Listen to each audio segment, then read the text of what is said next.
दोस्तों, महाभारत में आप सभी दानवीर कर्ण के बारे में तो सुन ही रखा होगा, लेकिन आज के इस वीडियो में हम उस महान दानवीर के बारे में बात करने वाले हैं जो एक शक्तिशाली योद्धा होने के बावजूद भी अपने शीश को ही दान स्वरूप दे दिया था।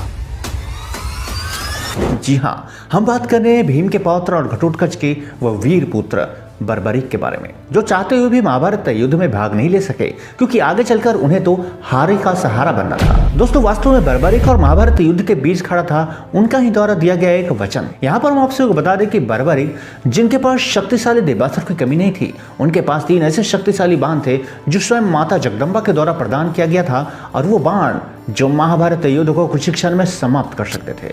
यहाँ पर बात उस समय की है जब भगवान श्री कृष्ण और बर्बरीक की प्रथम भेंट होता है। तब भगवान श्री कृष्ण बर्बरीक के उनके तीनों शक्तिशाली बाणों की शक्तियों को देखने के लिए, उनका प्रयोग करने के लिए कहते हैं। यहाँ पर बर्बरीक अपने शक्तिशाली बाणों का शक्ति दिखाते हुए पीपल के वृक्ष के सभी पत्तों को चिन्हित करते हुए उसमें छिद्र बना देते हैं।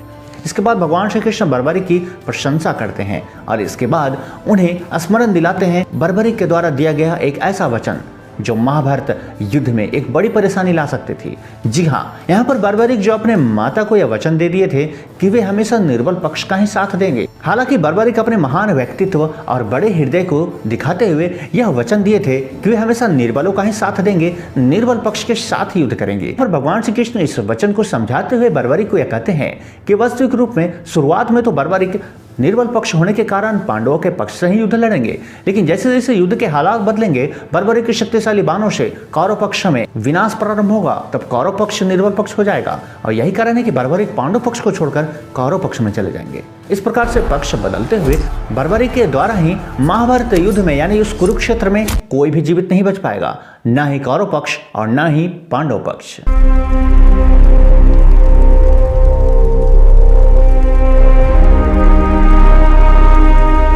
महाभारत के यही भविष्य को लेकर भगवान श्री कृष्ण चिंतित थे, जिसके बाद वे बर्बरीक को महाभारत से दूर रखने के लिए ही वो सबसे बड़ा दान मांगते हैं। और बर्बरीक जो भगवान श्री कृष्ण के चरणों में बिना ही किसी हिचक के अपने शीश को दान स्वरूप प्रदान कर देते हैं, जिसके बाद भगवान श्री कृष्ण बर्बरीक पर अत्यंत प्रसन्न होते हैं और बर्बरीक को यह आशीर्वाद देते हैं कि उनका यह शीश सदैव जीवित रहेगा और संपूर्ण महाभारत युद्ध के साक्षी भी बनेंगे। जिसके बाद कलयुग में बर्बरीक खाटू श्याम के रूप में पूजे जाएंगे।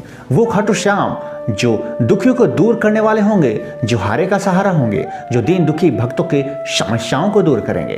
तो दोस्तों, कमेंट में जरूर लिखे जय खाटू श्याम बाबा की। दोस्तों, इसके अलावा बर्बरीक और कर्ण के बीच की गई शक्तिशाली तुलनात्मक वीडियो को भी जाकर जरूर देखें।